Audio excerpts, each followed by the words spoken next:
আসসালামু আলাইকুম, শুভ অপরাহ্ন। আশা করি সবাই ভালো আছেন।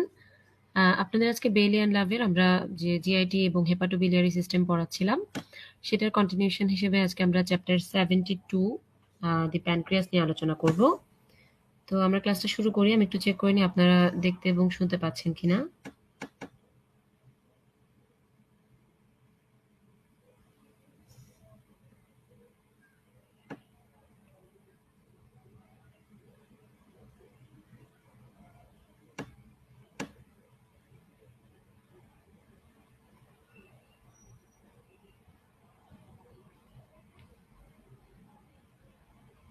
ওকে, আশা করা যায় আপনারা দেখতে এবং শুনতে পাচ্ছেন। ওকে, তাহলে ক্লাসটা শুরু করি। আজকের চ্যাপ্টার হচ্ছে প্যানক্রিয়াস। এটা বেশ ইম্পর্টেন্ট একটা চ্যাপ্টার এবং এখানে কিছু ইম্পর্টেন্ট কোশ্চেন আছে যেগুলো কিনা 5th ইয়ারের জন্য খুব সুন্দর টাইপের কোশ্চেন এবং এফসিপিএস পার্ট 1 এর জন্য ইম্পর্টেন্ট বেশ কিছু কোশ্চেন এখানে আছে।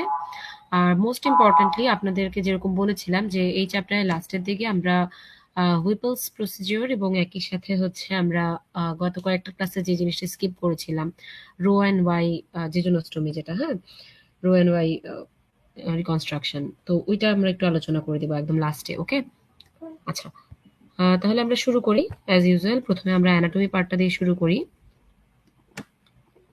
আচ্ছা, অ্যানাটমি পার্টে এখানে একদম বেসিক কথাবার্তা। আমরা জানি যে আমাদের যে প্যানক্রিয়াস, এটা একটা রেট্রোপেরিটোনিয়াল অর্গান, যেটা একটা হেড থাকে, একটা বডি থাকে, টেইল থাকে, আর হেডের সাথে আর একটা পোর্শন থাকে যেটাকে আমরা বলি হচ্ছে আনসিনের প্রসেস। আচ্ছা, আমি 5th ইয়ারের জন্য একটা ছোট্ট কোশ্চেন করি এবং একই সাথে এই কোশ্চেনটা আসলে এফসিপিএস পার্ট 1 পরীক্ষায় আসে এমসিকিউ হিসেবে। সেটা হচ্ছে যে রেট্রোপেরিটোনিয়াল অর্গান আমাদের বডিতে আর কি কি আছে। খুব সহজ এবং সিম্পল কোশ্চেন, বাট এটা যদি আপনারা নিজের একবার করে বলেন তাহলে আপনাদের মনে ভালো থাকবে। ঠিক আছে, আমি জানি এটা খুব সিম্পল একটা কোশ্চেন হয়ে যাচ্ছে। ওকে, রেট্রোপেরিটোনিয়াল অর্গান আর কি কি আছে। ওকে, আর আপনারা একটু চেষ্টা করবেন যে ভেসেলের মধ্যে কোনগুলা রেট্রোপেরিটোনিয়াল সেগুলো একটু মেনশন করার। Blood vessel. ওকে, আচ্ছা, হেড হেড হচ্ছে মোটামুটি ভাবে গ্ল্যান্ডের 30% অকুপাই করে রাখে, আর বাকি 70%-এ থাকে হচ্ছে বডি এবং টেইল।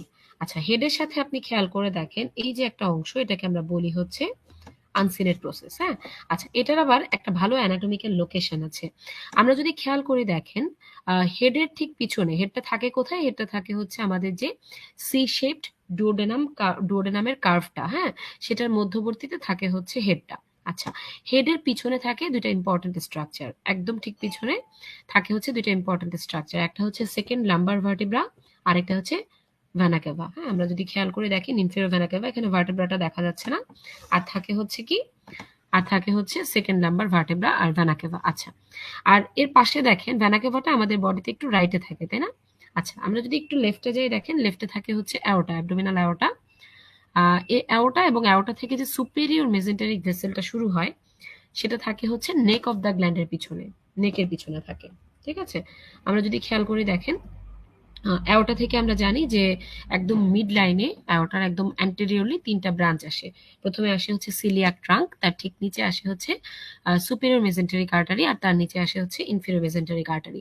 তো সুপিরিয়র যেটা আমাদের সিলিয়াক ট্রাঙ্ক সেটা অনেক উপরেই শুরু হয়ে যায়, কিন্তু যেটা সুপিরিয়র মেজেন্টারিক আর্টারি অরিজিন হয় এইটা হচ্ছে নেকের ঠিক পিছনে। তো আপনাকে অনেক সময় পরীক্ষায় কোশ্চেন করে দিবে যে অ্যাওটা থেকে সুপিরিয়র মেজেন্টারিক ভেসেল যে তৈরি হয় এটা কার পিছনে? এটা হচ্ছে নেক অফ দ্য প্যানক্রিয়াসের পিছনে। এখানে একটা মজার জিনিস দেখেন, আমরা অ্যাওটা হোক বা সুপিরিয়র মেজেন্টারিক আর্টারি হোক, দুইটাই আমরা কিন্তু নেক অফ দ্য প্যানক্রিয়াসের পোস্টেরিয়রলি পাবো, কিন্তু আনসিনের যে প্রসেসটা সেইটার কিন্তু আবার অ্যান্টেরিয়রলি যাবে। মানে আমি যদি আপনাদেরকে দেখাই, দেখেন এই তো অ্যাওটা, এখান আর এই হচ্ছে ইনফেরিয়র ভেনা ক্যাভা, এখান থেকে দেখেন সুপিরিয়র মেজেন্টারিক ভেইন তৈরি হলো, এখানে সুপিরিয়র মেজেন্টারিক আর্টারি। তো এগুলা যাচ্ছে কিন্তু নেকের পিছন দিয়ে, যে দেখেন ডট ডট করে দেওয়া মানে পিছন দিয়ে যাচ্ছে। কিন্তু দেখেন আনসিনের প্রসেসটাকে কিন্তু আমরা এই জায়গাটা দেখতে পাচ্ছি না। দ্যাট মিনস এটা আনসিনের প্রসেসের সামনে দিয়ে যাচ্ছে। তো আপনি এই ছবিটাতে আরো ভালো করে দেখতে পারবেন। দেখেন এই যে ভেসেল দুইটাকে এখানে দেখা যাচ্ছে ক্রস সেকশনাল ভিউতে, এরা দেখেন নেকের পিছনে কিন্তু আনসিনের প্রসেসের সামনে দিয়ে যাচ্ছে।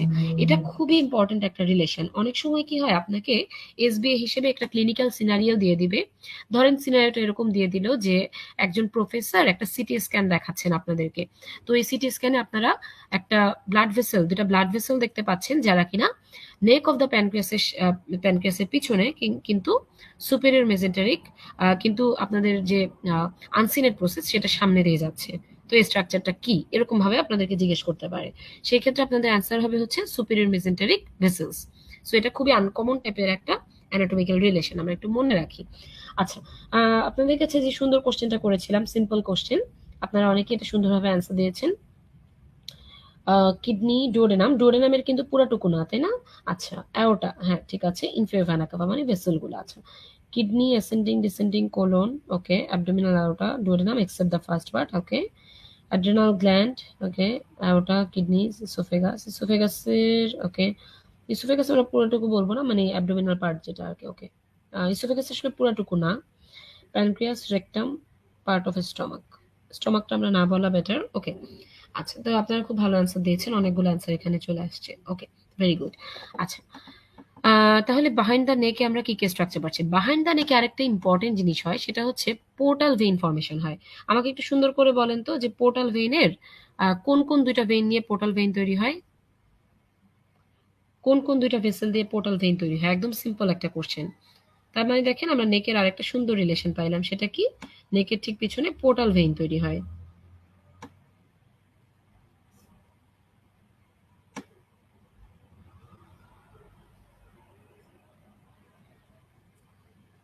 বলেন তো দেখি কোন কোন দুইটা ভেসেল আপনাদের মনে আছে কিনা, কোন কোন দুইটা ভেসেল দিয়ে পোর্টাল ভেইন তৈরি হয়?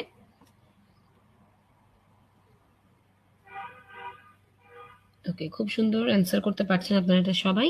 স্প্লেনিক ভেইন এবং সুপিরিয়র মেজেন্টারিক ভেইন, তাই না? আচ্ছা, তাহলে দেখেন সুপিরিয়র মেজেন্টারিক ভেইন তো এমনিতেই নেকের পিছনে থাকে আমরা জানি, তার সাথে সে যুক্ত হয় কি? তার সাথে সে যুক্ত হয় স্প্লেনিক ভেইন, এবং এই দুইটা মিলে আলটিমেটলি পোর্টাল ভেইন ফর্মেশন করে। আচ্ছা, আর টিপ অফ দ্য প্যানক্রিয়াটিক টেল এটা কই যায় আমরা জানি, এটা হচ্ছে স্প্লেনিক হাইলাম পর্যন্ত যায়, যে কারণে আমরা যখন স্প্লেনেক্টমি করি তখন সবচেয়ে বেশি ইনজুরি হওয়ার চান্স থাকে হচ্ছে এই প্যানক্রিয়াটিক টেইলের, ওকে। আচ্ছা, এখন দেখেন আমরা যদি প্যানক্রিয়াসের ওভারঅল স্ট্রাকচারটা চিন্তা করি, এটা হচ্ছে 80 গ্রাম থাকে, এর মধ্যে 80 থেকে 90% থাকে হচ্ছে এক্সোক্রাইন টিস্যু। আমরা জানি যে প্যানক্রিয়াস একটা মিক্সড গ্ল্যান্ড, যেখানে এক্সোক্রাইন একটা পার্ট থাকে যেটা কিনা কম্পোজ করে হচ্ছে 80 থেকে 90%, আর আরেকটা পার্ট থাকে হচ্ছে এন্ডোক্রাইন পার্ট। এন্ডোক্রাইন পার্টে আবার বিভিন্ন ধরনের, এন্ডোক্রাইন পার্টটাকে আমরা বেসিক্যালি বলি হচ্ছে আইলেটস অফ ল্যাঙ্গারহ্যান্স, তাই না? আইলেটস অফ ল্যাঙ্গারহ্যান্স আমরা বলি। আচ্ছা, এই এন্ডোক্রাইন পার্টে আবার কয়েকটা সেল থাকে, এর মধ্যে আমাদের সবচেয়ে কমন বা পরিচিত যেটা, সেটা হচ্ছে বিটা সেল বা বি সেল। 75% থাকে হচ্ছে বি সেল, যেখান থেকে তৈরি হয় ইনসুলিন। এ সেল থাকে হচ্ছে 20%, আর বাকি থাকে হচ্ছে ডি সেল এবং প্যানক্রিয়াটিক পলিপেপটাইড সেল, ওকে। আচ্ছা, আর তারপর দেখেন, আচ্ছা, আর আরেকটা জিনিস যেটা, ওকে, আহ এইটা হচ্ছে অনেকটা, এই লাইনটা দাগানো, বাট এটা আপনারা পরে পড়বেন। আমাদের প্যানক্রিয়াসের অ্যানাটমি থেকে একটা ইম্পর্টেন্ট জিনিস দেখতে হয়, সেটা হচ্ছে ডেভেলপমেন্ট, হ্যাঁ। আচ্ছা, এখানে আমরা একটা সহজ জিনিস জেনে রাখি, আমরা যদি প্যানক্রিয়াসের ছবিটা চিন্তা করি, এভাবে না, ডায়াগ্রামেটিক ছবিটা দেখাই ডেভেলপমেন্টটা মনে রাখার জন্য। দাঁড়ান।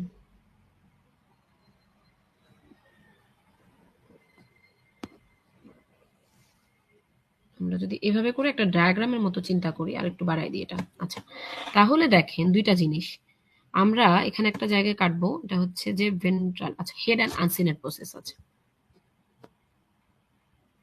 Most part of the head এবং আনসিনের প্রসেস আছে, এইটুকু যদি আমরা একটা ডিভিশন করি তাহলে দেখেন আমরা জানি যে দুইটা পার্ট থেকে প্যানক্রিয়াসের ডেভেলপমেন্টটা হয়। একটা হচ্ছে ভেন্ট্রাল বার্ড আর একটা হচ্ছে ডরসাল বার্ড। ভেন্ট্রাল বার্ডটা তৈরি হয় হচ্ছে 32 নাম্বার দিন, এটা এভাবে মনে রাখা কঠিন, জাস্ট দেখে রাখেন। আর ডরসাল বার্ড তৈরি হয় হচ্ছে 26 নাম্বার দিনে। এই দুইটাকে আবার পরবর্তীতে ফিউশন হতে হয়, এবং এই ফিউশনটা শেষ হয় হচ্ছে by the end of 6 weeks. এর মধ্যে আমাদের জানতে হবে যে কোথা থেকে কি তৈরি হয়, এটা এফসিপিএস পার্ট 1 পরীক্ষার এমসিকিউ হিসেবে আসতে পারে। ভেন্ট্রাল বার্ড যেটা, এখান থেকে তৈরি হয় হেড এবং আনসিনের প্রসেস, আমরা ভি দিয়ে রাখি। আর যেটা ডরসাল বার্ড, সেখান থেকে বাকি পার্টটুকু আমরা যদি ছবি দেখে চিন্তা করি, আমাদের এটা সহজ। মানে হেডের ম্যাক্সিমাম পার্ট তৈরি হয় হচ্ছে ভেন্ট্রাল বার্ড, এবং সাথে হচ্ছে আমাদের আনসিনের প্রসেসটা, ঠিক আছে। আর বাকি যে অংশটা, সেটা তৈরি হয় হচ্ছে ডরসাল বার্ড থেকে। ওকে, আচ্ছা, এটুকু হচ্ছে অ্যানাটমি। এখন কথা হচ্ছে যে কোনো কারণে যদি এমন হয় যে এই দুইটা যে ভেন্ট্রাল বার্ডটা ছিল, এটা যদি ম্যাল রোটেশন যদি এটার হয়, তাহলে দেখা যায় অ্যানুলার প্যানক্রিয়াস ডেভেলপ করে। ম্যাল রোটেশন যদি হয়, তাহলে অ্যানুলার প্যানক্রিয়াস ডেভেলপ করে। এটা আপনারা আরেকটু ভালোভাবে দেখবেন পরে যখন আমরা কনজেনিটাল অ্যাবনর্মালিটি পড়বো তখন। আচ্ছা, সামারি বক্স 72.1, এখানে কিছু অ্যানোমেলিজের কথা বলা আছে প্যানক্রিয়াসের, আপনারা জাস্ট একটু নামগুলো মনে রাখবেন। ফিজিওলজিটা এটা ইম্পর্টেন্ট, আমরা অলরেডি কিছু অংশ জানি। তো এর মধ্যে আমরা দুইটা জিনিসের কথা জানি, যে আমাদের ডুওডেনাম থেকে দুইটা জিনিস আসে, একটা হচ্ছে দুইটা হরমোন আসে, একটা হচ্ছে সিক্রেটিন আর একটা হচ্ছে সিসিকে, তাই না? আচ্ছা, এখন আমাকে বলেন তো, আপনাদের কিন্তু আমি জিআইটি সময় সম্ভবত এই দুইটা জিনিস বলেছিলাম। সেটা হচ্ছে যে দুইটার বাকি সব ফাংশনই একই, শুধুমাত্র প্যানক্রিয়াসের যে সিক্রেশন, সেটার উপর দুই ধরনের ফাংশন। একটা কি করে এনজাইম রিচ সিক্রেশনটাকে বাড়ায়, আরেকটা কি করে বাইকার্বনেট রিচ সিক্রেশনটাকে বাড়ায়। আপনারা আমাকে একটু কমেন্ট করে জানান তো, যে সিক্রেটিন এবং সিসিকে এর মধ্যে কোনটা এনজাইম রিচ সিক্রেশনটাকে বাড়ায় আর কোনটা বাইকার্বনেট রিচ সিক্রেশনটাকে বাড়ায়। এই দুইটা হচ্ছে এমন দুইটা হরমোন বা লোকাল হরমোনস অফ জিআইটি, যেটা আসে ডুওডেনাম থেকে, ডুওডেনামের বিভিন্ন সেল থেকে, তাই না? এবং তারা কাজ করে কোথায়? বিভিন্ন জায়গায় কাজ করে। কিছু গল ব্লাডারে কাজ করে, গল ব্লাডারের কন্ট্রাকশন বাড়ায় এবং হচ্ছে বাইল রিলিজটাকে ইনিশিয়েট করে। প্লাস তারা কি করে, তারা স্টমাকের এমটিংটাকে এমটিংটাকে একটু প্রিভেন্ট করে, কারণ তারা মেইনলি কাজ করবে হচ্ছে স্মল ইন্টেস্টাইনের উপর। আবার তারা স্টমাক থেকে অ্যাসিড যে সিক্রেশনটা, সেটাকে কমায়। এবং প্যানক্রিয়াসের উপর তারা দুই ধরনের কাজ করে, একটা করে হচ্ছে প্যানক্রিয়াসের এনজাইম রিচ সিক্রেশনটাকে বাড়ায়, আরেকটা হচ্ছে প্যানক্রিয়াসের বাইকার্বনেট রিচ সিক্রেশনটাকে বাড়ায়। বাইকার্বনেট রিচ সিক্রেশন বাড়ার উদ্দেশ্য কি? সেটা কি করে, সেটা হচ্ছে আমাদের স্টমাক থেকে যে ফুডটা আসে, সেটা একটু অ্যাসিডিক টাইপের থাকে, কারণ সেখানকার পিএইচটা খুব কম, অ্যাসিড রিলিজ হয়। তো ওই যখন একটা অ্যাসিড রিচ ফ্লুইড আসে, একটা অ্যাসিড রিচ ফুড আসে আমাদের স্মল ইন্টেস্টাইনে, তখন সেটাকে নিউট্রালাইজ করার দরকার হয়, যার কারণে আমাদের এখানে বাইকার্বনেটটা দরকার হয়, তাই না? আচ্ছা, আপনারা অ্যান্সার করতে পেরেছেন খুব সুন্দরভাবে। একজন বলেছেন সিসিকে বাইকার্বনেট, সিসিকে বাইকার্বনেট বাড়াবে, আরেকজন বলেছেন সিসিকে এনজাইম রিচ সিক্রেটিন বাইকার্বনেট। আচ্ছা, তাহলে এখানে একটু মতানৈক্য দেখা যাচ্ছে, আমরা যদি দেখে নেই তাহলে দেখেন ডুওডেনাল মিউকোজা, ওকে, দেখেন কোলিসিস্টোকাইনিন, ঠিক আছে। কোলিসিস্টোকাইনিন এটা কি করে, is released from the duodenal mucosa in response to food. CCK is responsible for enzyme release, হ্যাঁ। সো সিসিকে হচ্ছে এনজাইম রিলিজটা বাড়াবে। আর সিক্রেটিন যেটা, সিক্রেটিনটা এখানে দেখা যাচ্ছে না, এই যে সিক্রেটিন, সিক্রেটিনটা কি করবে, বাইকার্বনেট রিচ ফ্লুইডটা বাড়াবে। ওকে, এটা আমরা মনে রাখি। আচ্ছা, এর বাইরে আরেকটা হচ্ছে ভ্যাগাল স্টিমুলেশন, যেটা প্যানক্রিয়াসের উপর কাজ করে কি করে, ভলিউম অফ সিক্রেশনটাকে বাড়ায় দেয়। আর এখানে একটা সুন্দর তথ্য দেওয়া, যেটা হচ্ছে যে প্রোটিন সিনথেসিস বডির বিভিন্ন টিস্যুতে বিভিন্ন রকম হয়, কিন্তু এখানে একটা মজার ব্যাপার হচ্ছে যে প্যানক্রিয়াসে পার গ্রাম টিস্যুতে যত বেশি পরিমাণ প্রোটিন সিনথেসিস হয়, সেটা বডির যে কোনো জায়গার চেয়ে বেশি, মানে প্যানক্রিয়াসে বডির যে কোনো জায়গা থেকে protein synthesis per gram of tissue সবচেয়ে বেশি। শুধুমাত্র একটা এক্সেপশন থাকতে পারে, সেটা হচ্ছে ল্যাকটেটিং ম্যামারি গ্ল্যান্ড। এটুকু আমরা মনে রাখি। আচ্ছা, এবার আসি ইনভেস্টিগেশনে। ইনভেস্টিগেশনের মধ্যে আমরা জানি যে প্যানক্রিয়াসে আমরা সাধারণত দুই ধরনের এনজাইম আমরা দেখি ব্লাডে, একটা হচ্ছে যে অ্যামাইলেজ, একটা লাইপেজ। আচ্ছা, আমাকে বলেন তো, যদি আপনাকে বলা হয় আমরা সিরাম অ্যামাইলেজ এবং সিরাম লাইপেজ এই দুইটার মধ্যে যে কোনো একটা করতে পারবো, আমাদের কোনটা করা উচিত, কোনটা বেশি স্পেসিফিক, বলেন তো দেখি। প্যানক্রিয়াসের বিভিন্ন টেস্টের মধ্যে আমরা কিছু ব্লাড টেস্ট করি, যার মধ্যে আমরা সাধারণত এনজাইমগুলো দেখে থাকি, তাই না? প্যানক্রিয়াটিক এনজাইম, অনেক সময় ইউরিনেও আমরা দেখি। তো যদি বলা হয় আমরা অ্যামাইলেজ লাইপেজ দুইটার মধ্যে যে কোনো একটা করব, যেটা বেশি সেন্সিটিভ, হ্যাঁ, বা বেশি স্পেসিফিক, আমরা কোনটা করব বলেন তো?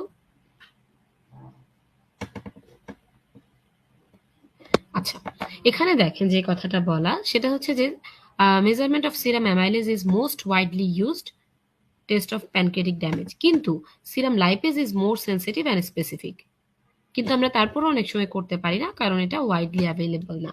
সো আমরা যদি সুযোগ থাকে অবশ্যই সিরাম লাইপেজটা দেখবো। আচ্ছা, সিরাম অ্যামাইলেজটা দেখা যায় কি, যে প্যানক্রিয়াটিক ড্যামেজে তো বাড়েই, বা প্যানক্রিয়াটাইটিসে বাড়ে।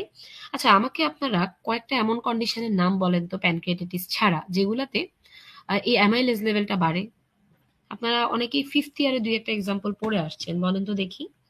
এমন কয়েকটা কন্ডিশনের নাম বলেন, মানে অ্যাপার্ট ফ্রম প্যানক্রিয়াটাইটিস, যেগুলাতে কিনা সিরাম অ্যামাইলেজ লেভেলটা বাড়ে। আপনারা জানেন কিনা দেখেন তো। আচ্ছা, আর প্যানক্রিয়াটাইটিসের ক্ষেত্রে কি হয়, যদি প্যানক্রিয়াটিক ড্যামেজ হয় তার খুব তাড়াতাড়ি, খুব আর্লি ফেজেই, within few hours serum amylase লেভেলটা বেড়ে যায়। আবার দেখা যায় কি যে নেক্সট 4 to 8 ডেজের মধ্যে সেটা আবার নর্মাল লেভেলে চলে আসে। আর সাধারণত আমরা সহজে বলবো না, মানে প্যানক্রিয়াটাইটিস অ্যামাইলেজ যতই বাড়ুক না কেন, যদি অনেক বেশি বেড়ে যায়, স্পেশালি যদি 3-fold বেড়ে যায়, তখন আমরা বলবো যে অ্যাকিউট প্যানক্রিয়াটাইটিস হতে পারে। কিন্তু এটা কিন্তু ডায়াগনস্টিক হিসেবে আমরা বলবো না, ঠিক আছে? এটা জাস্ট একটা সাসপিশন করবে, বাট নট ডায়াগনস্টিক। আচ্ছা, আর এর বাইরে আমরা কি করতে পারি? ইউরিনারি অ্যামাইলেজ করতে পারি। আর কিছু ইমেজিং আমরা করি, যেমন আমাদের যদি আমরা যেহেতু হেপাটোবিলিয়ারি প্যানক্রিয়াটিক সিস্টেমে মোস্ট কমনলি ইউজ বা ফার্স্ট লাইন ইমেজিং যেটা আমরা করি সেটা হচ্ছে আল্ট্রাসোনোগ্রাফি আমরা করি, তাই না? আচ্ছা, এর বাইরেও আমরা কিছু ইনভেস্টিগেশন করি, যেমন অনেক সময় আমরা সিটি স্ক্যান করি, বা অনেক সময় আমাদের যদি বিলিয়ারি ট্র্যাক্ট রিলেটেড কোনো ডিজিজ আমরা চিন্তা করি, বা পেশেন্টের যদি অবস্ট্রাকটিভ জন্ডিস থাকে, আমরা সেই ক্ষেত্রে অনেক সময় একটা এমআরসিপি করি। আর যেটা আমরা আগে বলেছিলাম, থেরাপিউটিক পারপাস লাগলে আমরা ইআরসিপি করি। ওকে, আচ্ছা, তাহলে এই গেল হচ্ছে আমাদের ব্লাডের ইনভেস্টিগেশন। আপনারা সেন্সিটিভিটির অ্যান্সারটা খুব সুন্দরভাবে দিতে পেরেছেন, লাইভ পেজ সবাই অ্যাকুরেটলি অ্যান্সার করেছেন।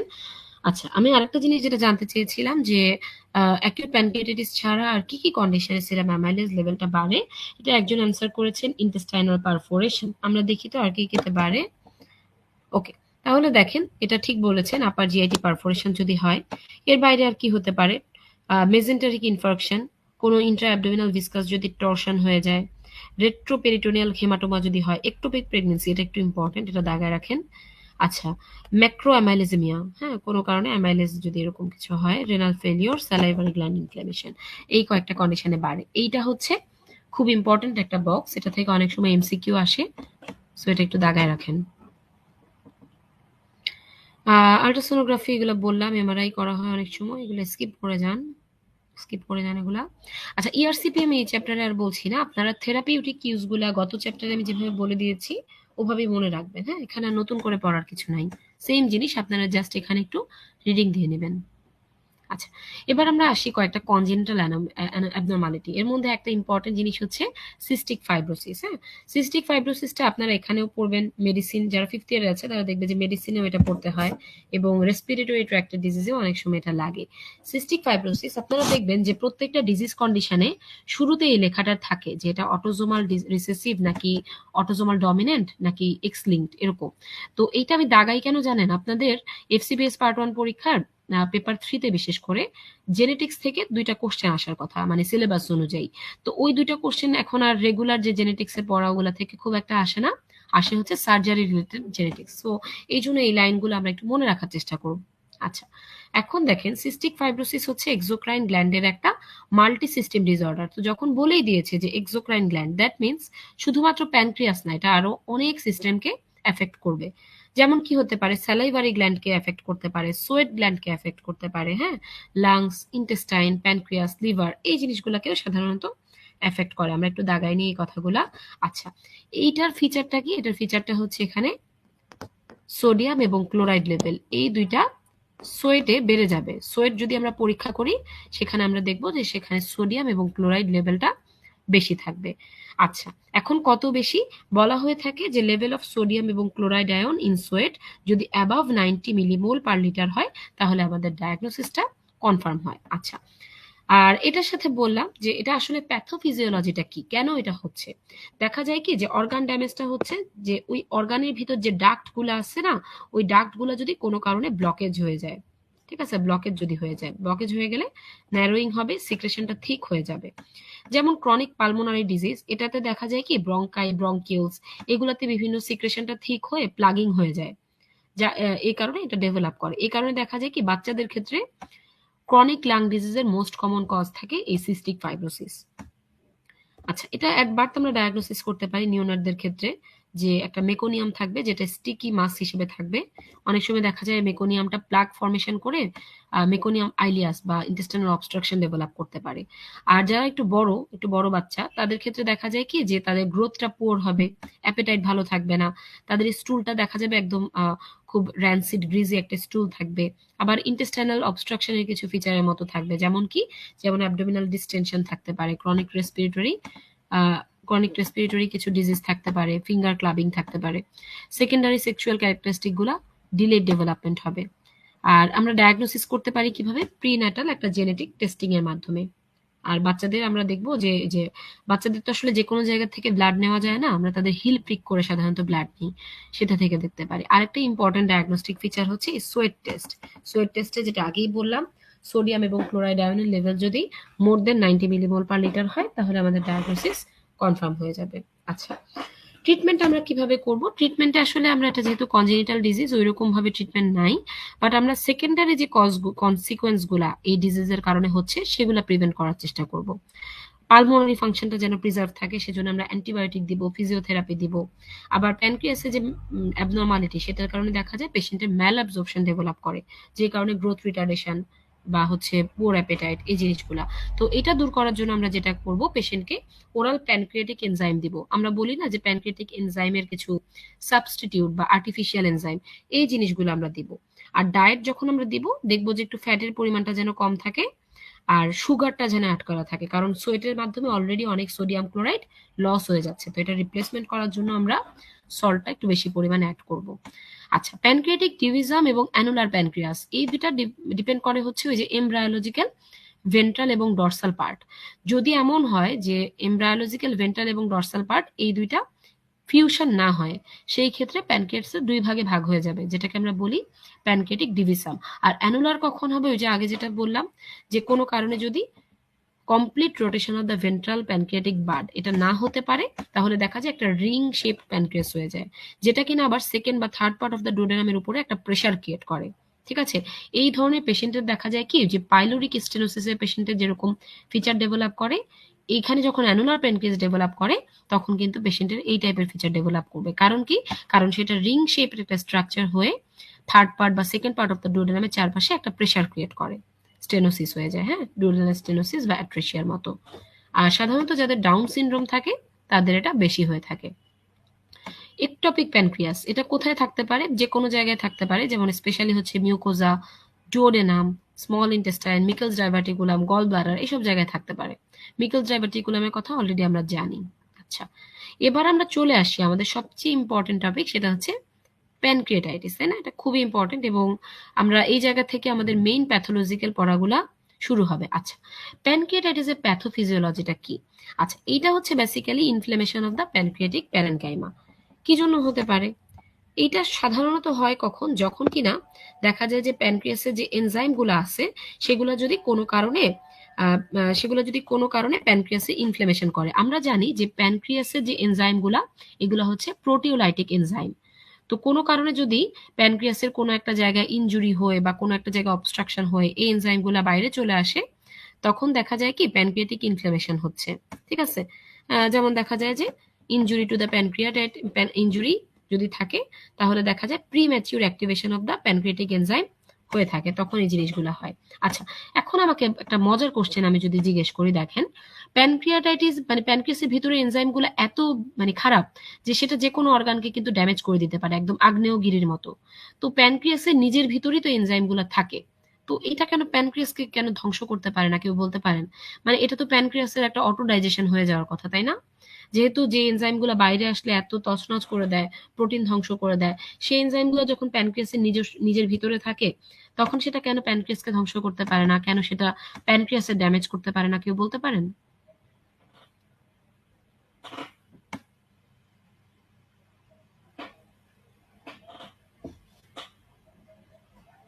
আমরা জানি যে প্যানক্রিয়াসে যদি কোনো ইনজুরি হয়, তাহলে কিন্তু ঠিকই এনজাইমগুলো বাইরে এসে অন্য যে কোনো জায়গায় নষ্ট করে দিতে পারে, তাই না? প্রোটেক্টিভ মেকানিজম থাকে। আচ্ছা, মেকানিজম কি থাকে বলেন তো দেখি? প্রোটেক্টিভ মেকানিজমটা কিরকম?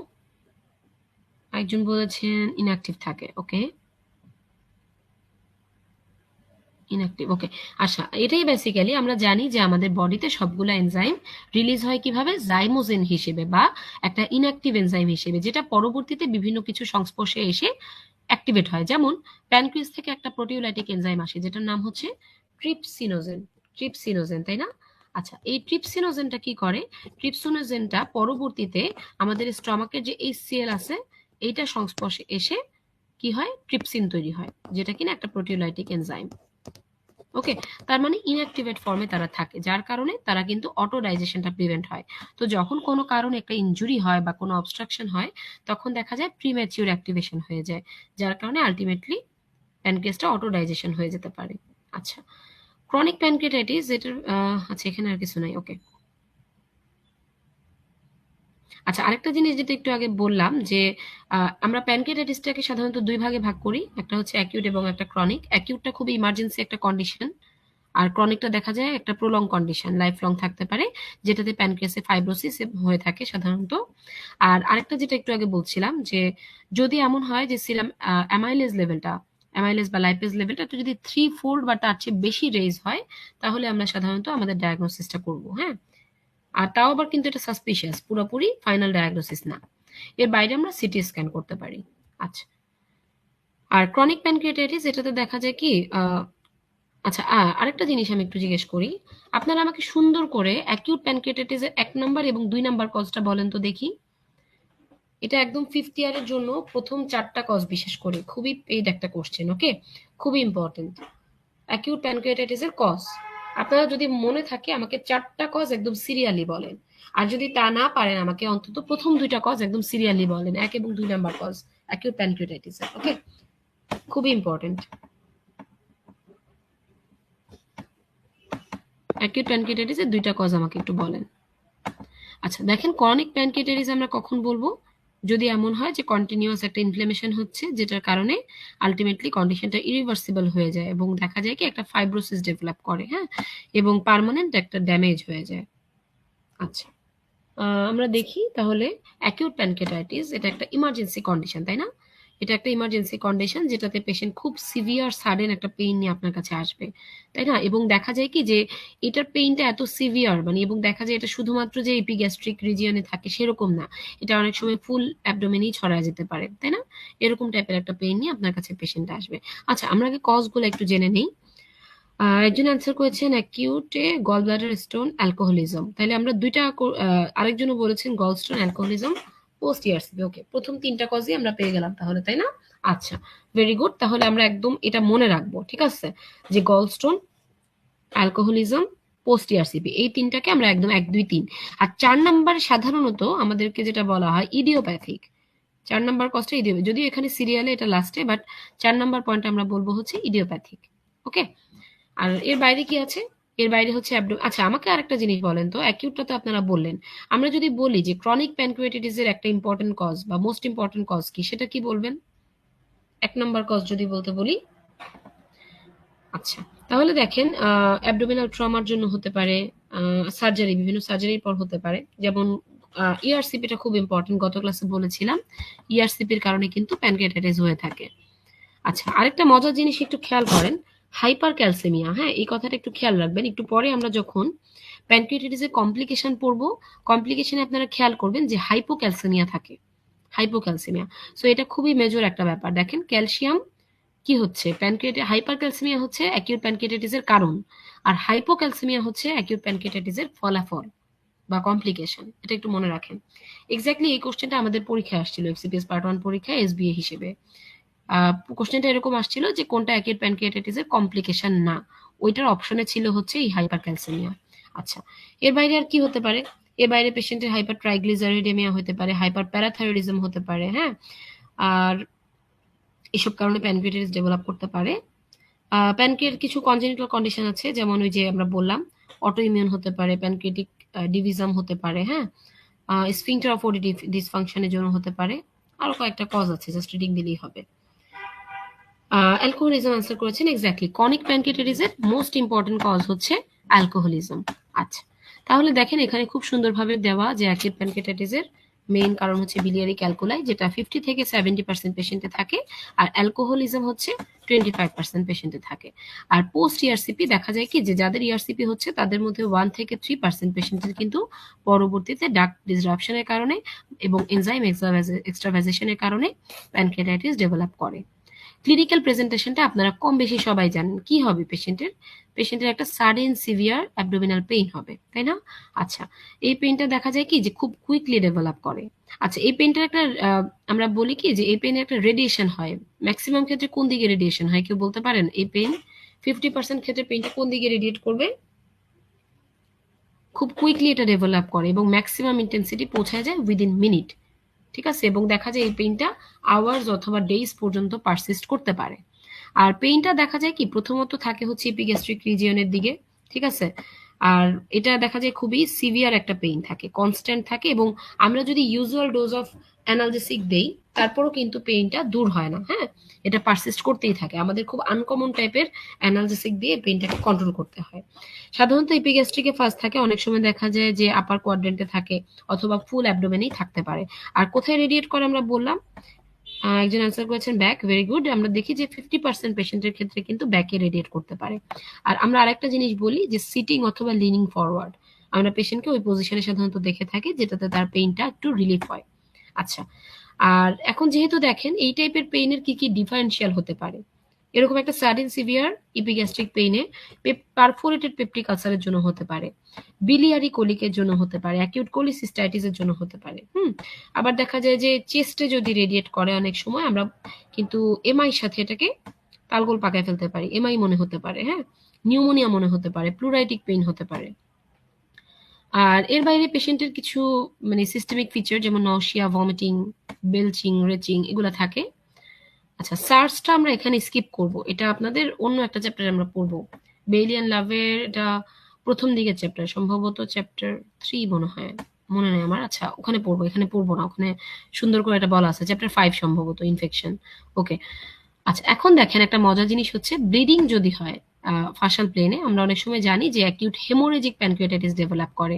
সো ওখানে যদি ব্লিডিং হয় ফাশাল প্লেনে, সেখানে দেখা যায় যে একটা ব্লুইশ ডিসকালারেশন হয়, যেটা ইদার ফ্ল্যাঙ্কে হতে পারে অথবা কিনা আম্বিলিকাসে হতে পারে। আম্বিলিকাসে যদি হয় সেটাকে আমরা বলি কি কুলেন সাইন। কুলেন সাইন এটা যদি আম্বিলিকাসে হয়, আমরা এই শেপ দিয়ে মনে রাখতে পারি। দেখেন আম্বিলিকাসের পাশে সি দিয়ে আমরা কুলেন সাইন, আর দেখেন ফ্ল্যাঙ্কে এই শেপ দিয়ে আমরা মনে রাখতে পারি এল। ঠিক আছে, সরি জি, টি, ওকে। এই শেপটা আমরা মনে রাখতে পারি হচ্ছে টি, গ্রেট টার্নার সাইন। ঠিক আছে, আম্বিলিকাসের চারপাশে যদি হয় আমরা সি দিয়ে মনে রাখবো কুলেন সাইন, আর যদি এটা ফ্ল্যাঙ্কে হয় তাহলে আমরা এটা মনে রাখবো হচ্ছে গ্রেট টার্নার সাইন, বা টি দিয়ে আমরা এটা মনে রাখবো শেপের মতো করে আর কি এটা। হ্যাঁ, আচ্ছা। আর এই যে এই সাইনগুলো এটা আমরা আরেকটা আরেকটা ডিজিজে পাই, কেউ বলতে পারেন কিসে পাই? টার্নার, আমাদের গ্রে টার্নার সাইন এবং হচ্ছে কুলেন সাইন, এটা আমরা আরেকটা ডিজিজে পাই, আরেকটা কন্ডিশনে পাই। কারো জানা থাকলে আমাকে একটু কমেন্ট করে জানাবেন, ওকে?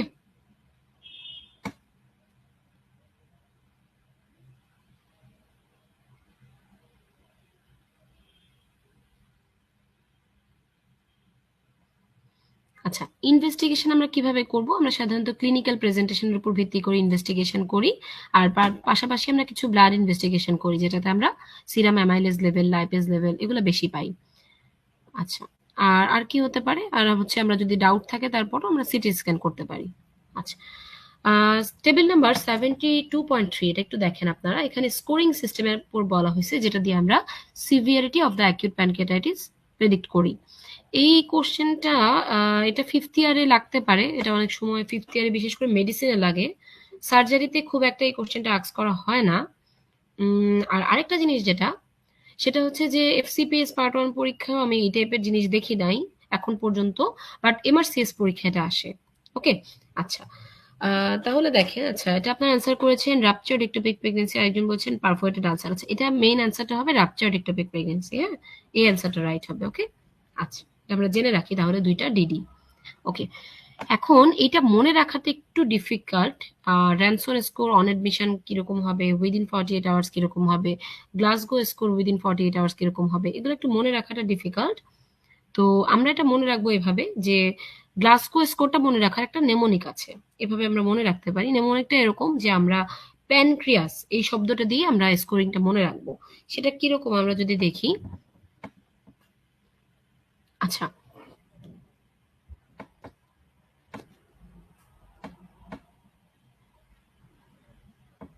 একটা মিনিট, ওকে। আচ্ছা এখন দেখেন প্যানক্রিয়াসের ফার্স্টে হচ্ছে পি, পি দিয়ে আমরা দেখবো হচ্ছে এই যে PaO2, হ্যাঁ পি, এটা হচ্ছে লেস দেন 8 কিলো প্যাসকেল যদি হয়। আচ্ছা তারপর হচ্ছে এ দিয়ে হচ্ছে আমরা এইজ হচ্ছে মোর দেন 55 ইয়ার্স। আচ্ছা এনে হচ্ছে নিউট্রোফিল কাউন্ট বা হোয়াইট ব্লাড সেল কাউন্ট, এটা হচ্ছে মোর দেন 15,000। আচ্ছা সি, সি দিয়ে আমরা দেখবো হচ্ছে সিরাম ক্যালসিয়াম, যেটা থাকবে লেস দেন টু। আচ্ছা আর দিয়ে হচ্ছে রেনাল, রেনাল মানে হচ্ছে সিরাম ইউরিয়া, সিরাম ইউরিয়া থাকবে হচ্ছে মোর দেন 16। ই দিয়ে আমরা পাবো হচ্ছে সিরাম এনজাইম গুলা, ই দিয়ে হচ্ছে এনজাইম, এনজাইম মানে এলডিএইচ, এলডিএইচ থাকবে মোর দেন 600। আচ্ছা আরেকটা এ থাকে, আরেকটা এ দিয়ে হচ্ছে সিরাম অ্যালবুমিন, যেটা থাকবে লেস দেন 32 গ্রাম। আর বাকি থাকে হচ্ছে এস, এস দিয়ে হচ্ছে ব্লাড সুগার, যেটা থাকবে হচ্ছে মোর দেন 10। সাধারণত এই নিমোনিকটা দিয়ে আমরা মনে রাখি, এটা একটু মনে রাখার চেষ্টা করেন। আর এগুলা কি দিয়ে মনে রাখবেন আমি জানি না, আমি নিজেও কখনো এটা অত ভালো মনে রাখতে পারতাম না, পরীক্ষার আগে পড়ে যেতাম এরকম টাইপ আর কি। খুব একটা কোশ্চেন আসতো না, এক্সেপ্ট এমআরসিএস পরীক্ষা, হ্যাঁ আর কোথাও খুব একটা আসে না এটা। আচ্ছা এখন কথা হচ্ছে ম্যানেজমেন্ট। আমরা জানি যে প্যানক্রিয়াটাইটিস এর ম্যানেজমেন্ট হচ্ছে ম্যাক্সিমামই কি সাপোর্টিভ ম্যানেজমেন্ট গুলা।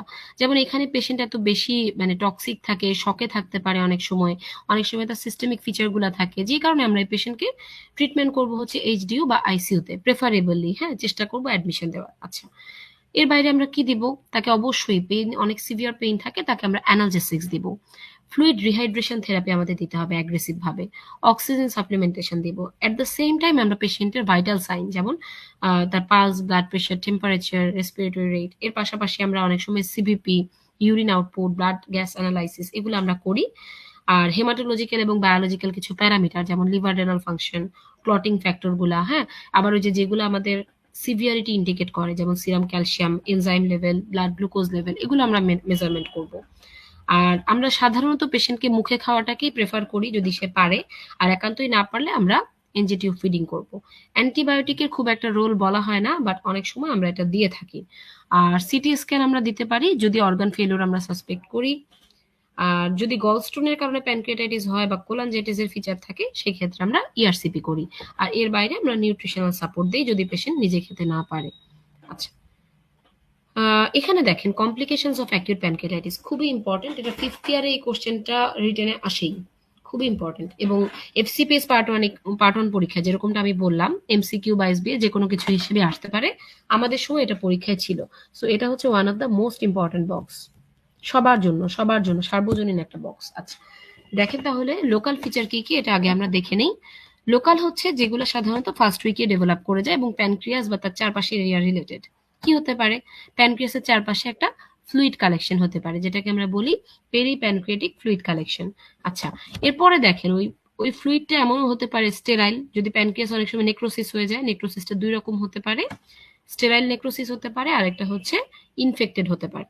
আচ্ছা ইনফেক্টেড হইলে দেখা যায় অনেক সময় প্যানক্রিয়াটিক অ্যাবসেস ডেভেলপ করে যায়। সুডোসিস্ট একটু পরে আমরা এটা ডিটেলস আলোচনা করব, এটা একটা important complication. Pancreatic ascites develop করতে পারে, প্লুরাল ইফিউশন ডেভেলপ করতে পারে, পোর্টাল বা সিস্টেমিক ভেইন থ্রোম্বোসিস এবং সুডো অ্যানিউরিজম ডেভেলপ করতে পারে। সিস্টেমিক ফিচারগুলোর মধ্যে যে সব সিস্টেমে আলাদা করে দেওয়া আছে একটু জাস্ট দেখে নেবেন। স্পেশালি হচ্ছে মেটাবলিক গুলা দেখেন, হাইপোক্যালসেমিয়া, হাইপারগ্লাইসেমিয়া, হাইপারলিপিডেমিয়া, এটা একটু আমরা মনে রাখবো, বাকিগুলো একটু পড়ে নিলেই হবে। ওকে আচ্ছা এগুলো স্কিপ করি। আচ্ছা এখন দেখেন প্যানক্রিয়াটিক অ্যাবসেস, এটা আমরা একটু জানবো এটা কি। এটা হচ্ছে যে একটা well circumscribed intra abdominal collection of pus, যেটা কিনা প্যানক্রিয়াসের আশেপাশের কোনো একটা জায়গায়। এটা দুই রকম হইতে পারে দুইটা কারণে। একটা হচ্ছে যদি এমন হয় অ্যাকিউট নেক্রোটিক কালেকশন, এটার জন্য হতে পারে একটা অ্যাবসেস। আরেকটা হচ্ছে ওয়ার্ল্ড অফ নেক্রোসিস, এটার কারণে একটা অ্যাবসেস হতে পারে। আচ্ছা, এখন অ্যাবসেস হলে আমরা কি করব? আমরা জানি যে যে কোনো অ্যাবসেসের ট্রিটমেন্ট হচ্ছে ইনসিশন অ্যান্ড ড্রেনেজ। তো এত ভিতরের একটা অর্গানে তো আর আমরা ইনসিশন দিতে পারবো না, তাই না? তো আমরা এই ক্ষেত্রে যেটা করব, আমরা হচ্ছে এই ক্ষেত্রে এন্ডোস্কোপি করে ইন্টারনাল ড্রেনেজ করব, এটা একটা। যদি এটা আমরা না পারি তাহলে আমরা পারকিউটেনিয়াস ড্রেনেজ করব, পারকিউটেনিয়াস ড্রেনেজ করব, ঠিক আছে? আর সাথে আমরা অ্যান্টিবায়োটিক এবং সাপোর্টিভ কেয়ার দিব। আচ্ছা, খুব ইম্পর্টেন্ট একটা জিনিস হচ্ছে সুডোসিস্ট। এটা কি জিনিস? এটা হচ্ছে যে একটা অ্যামাইলেজ রিচ ফ্লুইড কালেকশন, একটা অ্যামাইলেজ রিচ ফ্লুইড কালেকশন, যেটা একটা চারপাশে একটা ওয়েল ডিফাইন্ড ওয়াল থাকে, ঠিক আছে? এই ওয়ালটা থাকে হচ্ছে ফাইব্রোসিস বা গ্র্যানুলেশন টিস্যু দিয়ে, ঠিক আছে? ফাইব্রোসিস বা গ্র্যানুলেশন টিস্যু দিয়ে। এটা কিন্তু ট্রু কোনো সিস্ট না।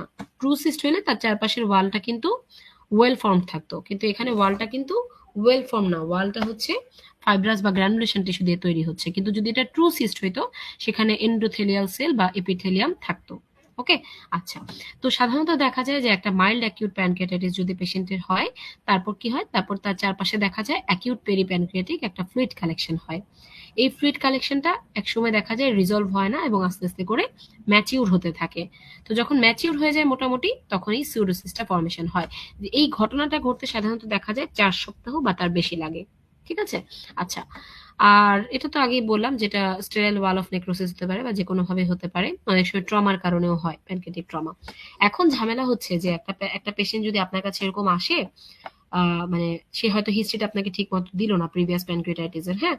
সে আপনার কাছে আসতো হচ্ছে এরকম টাইপের একটা ফিচার নিয়ে, তার একটা সিস্টের মতো। তো এখন কথা হচ্ছে, আপনাকে বলা হইলো যে তার এটা প্যানক্রিয়াটিক সিস্ট নাকি এটা ম্যালিগনেন্সি, এটা তুমি ডায়াগনোসিস করো। সেই ক্ষেত্রে আপনি ক্লিনিক্যালি তো করলেন কিছু কিছু হিস্ট্রি কিছু নিলেন। আপনাকে যদি বলা হয় আপনি বায়োকেমিক্যাল টেস্ট করবেন, আপনি কি কি করবেন বলেন তো দেখি? আপনাকে যদি বলা হয়, আমি আবারও বলি, যে একটা পেশেন্ট আপনার কাছে একটা প্যানক্রিয়েটিক একটা সোয়েলিং বা একটা মাস নিয়ে আসলো, সিস্টিক একটা মাস, যেটা কি হতে পারে? যেটা একটা নিওপ্লাজমও হতে পারে, কিংবা এটা একটা সুডোসিস্টও হতে পারে। আপনাকে বলা হইলো যে আপনি কিছু বায়োকেমিক্যাল টেস্ট করে এবং কিছু রেডিওলজিক্যাল টেস্ট করে আপনি এই দুইটা ডিফারেন্সিয়েট করবেন। আপনি কি কি করবেন? একদম এক কথায় আমি যদি বলি যে এই ফ্লুইডে আমরা কি কি দেখতে পারি, আমি আরো আরো ক্লিয়ার করে দিই যে আমরা এখানে ফ্লুইডটা নিব, কিন্তু যেই সিস্টের ভিতরে যে ফ্লুইডটা জমে থাকবে, সেই ফ্লুইডটাকে আমরা এন্ডোস্কোপিক আল্ট্রাসাউন্ড হোক বা যেভাবেই হোক আমরা অ্যাসপিরেট করে নিব।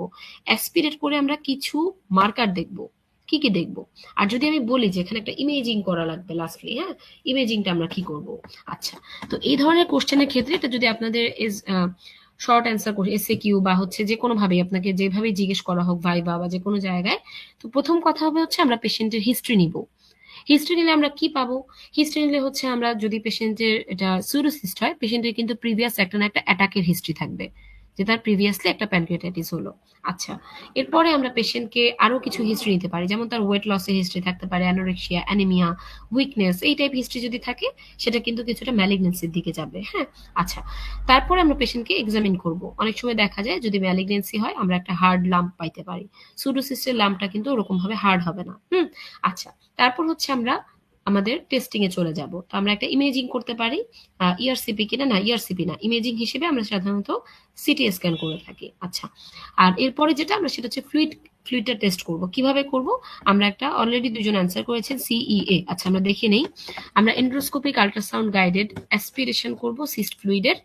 এখানে আমরা কি দেখব? ফ্লুইডটাকে আমরা পাঠাবো হচ্ছে হিস্টোপ্যাথোলজি বা সাইটোলজির জন্য, যেখানে আমরা সিইএ লেভেলটা দেখব, যেটা সাধারণত যদি এটা ম্যালিগনেন্সি হয় সেখানে বেশি থাকে, সুডোসিস্টে কম থাকে। যদি এমন হয় এই লেভেলটা 400-র বেশি, আমরা কিন্তু ধরে নিব এখানে একটা মিউসিনাস নিওপ্লাজম আছে। আরেকটা জিনিস আমরা দেখব, সেটা হচ্ছে অ্যামাইলেজ লেভেল। কারণ আমরা কিন্তু ডেফিনেশনেই বলে নিছি যে এটা একটা অ্যামাইলেজ রিচ ফ্লুইড। সো যদি এটা সুডোসিস্ট হয়, এখানে অ্যামাইলেজ লেভেলটা অনেক বেশি থাকবে, বাট সাধারণত নিওপ্লাজমে অতটা বেশি থাকে না। ট্রিটমেন্ট আমরা কি করব? প্রথম কথা হচ্ছে যে আমরা কোনো ট্রিটমেন্ট করব না, আমরা ওয়াচফুল অবজারভেশন করব, ওয়েট অ্যান্ড ওয়াচ। ওকে, আচ্ছা, এখানে আমরা কি করব? এখানে হচ্ছে আমরা স্পন্টেনাসলি যেন রিজলভ করে সেটার জন্য ওয়েট করব। কিন্তু অনেক সময় দেখা যায় কমপ্লিকেশন ডেভেলপ করে যেতে পারে।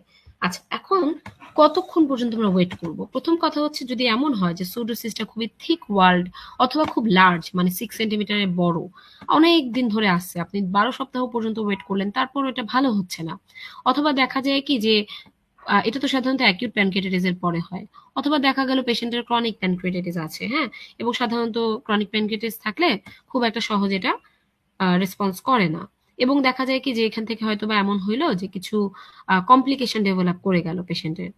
এই ধরনের ঘটনাগুলো যদি হয় তাহলে আমরা সাধারণত থেরাপিউটিক ইন্টারভেনশনে যাব। আরেকটা জিনিস, যদি আমরা টিউমার এবং সুডোসিস্ট এই দুইটাকে ডিফারেন্সিয়েট না করতে পারি, আমাদের যদি কোনো কনফিউশন থাকে, আচ্ছা, এইসব ক্ষেত্রে আমরা সাধারণত থেরাপিউটিক ইন্টারভেনশনে যাব। এখন এই ইন্টারভেনশনটা কি? তিনটা অ্যাপ্রোচে আমরা কাজ করতে পারি।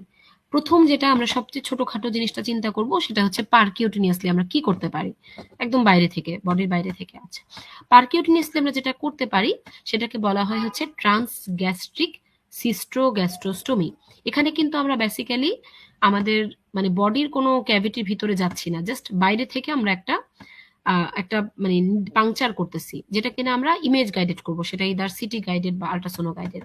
এখানে আমরা কি করব, পারকিউটিনিয়াস অ্যাপ্রোচে গিয়ে আমরা এখানে একটা ডাবল পিগটেইল ক্যাথেটার বা পিগটেইল ড্রেন দিয়ে আসব। এই ডাবল পিগটেইল ড্রেন মানে কি? পিগটেইল মানে হচ্ছে কি শুকরের লেজ, পিগটেইল, তাই না, এরকম মানে চিকন একটা ড্রেনের মতো আমরা দিব। এখন ডাবল বলার কারণ কি, দুইটা এন্ড থাকবে এটার। একটা এন্ড থাকবে হচ্ছে সিস্ট ক্যাভিটিতে, মানে যেখানে ধরেন প্যানক্রিয়াস এটা হইলো, হ্যাঁ তো লিভারে কে ফেললাম, হ্যাঁ হ্যাঁ, আচ্ছা, ধরেন এই যে একটু আগে, আচ্ছা এই যে ধরেন প্যানক্রিয়াস, এখানে ধরেন সিস্টটা গোল্লা, হ্যাঁ, আচ্ছা, স্টমাক কোথায় আছে, স্টমাক ধরেন এই পাশে স্টমাক ছিল, ঠিক আছে, পাশে স্টমাক ছিল, আচ্ছা, তাহলে দেখেন আপনি একটা পিগটেইল ড্রেন দিলেন, যেটা একটা মাথা থাকবে হচ্ছে এই, আমি একদম জাস্ট বোঝার মতো ডায়াগ্রামেটিক আঁকতেছি, হ্যাঁ, এটা নিয়ে সমালোচনা করা যাবে না কোনো, ওকে, আচ্ছা, তাহলে দেখেন একটা মাথা থাকবে হচ্ছে এখানে, আরেকটা মাথা থাকবে হচ্ছে এখানে, ঠিক আছে, এটা দিয়ে আমরা কি করব, এই ডাবল এন্ড যেটা, এটা দিয়ে আমরা সাধারণত, এটা কাটা, আচ্ছা, ডাবল এন্ড যেটা, এটা দিয়ে সাধারণত আমরা কি করব, সিস্টের ভিতরে যে ফ্লুইডটা ছিল সেটা আমরা সুন্দর করে স্টমাকে পাঠিয়ে দিব। এখন কথা হচ্ছে এটা আমরা কেন করব? আমাকে একটু কেউ বুদ্ধি করে বলেন তো, সিস্টের ভিতরে যে ফ্লুইডটা আছে এটা আমরা স্টমাকে পাঠিয়ে দিলে কি সুবিধা হবে? কেন পাঠিয়ে দিব আমরা? মানে সিস্টে থাকতে কি সমস্যা ছিল, এটা কেন স্টমাকে আমরা পাঠাইতে পারি বলেন তো? আর আরেকটু ক্লু দিই, এটা শুধু স্টমাকে না, এটা আমরা জেজুনামে পাঠাইতে পারি, আইলিয়ামে পাঠাইতে পারি, বাট স্টমাক কাছে আছে দেখে পাঠিয়ে দিলাম আর কি।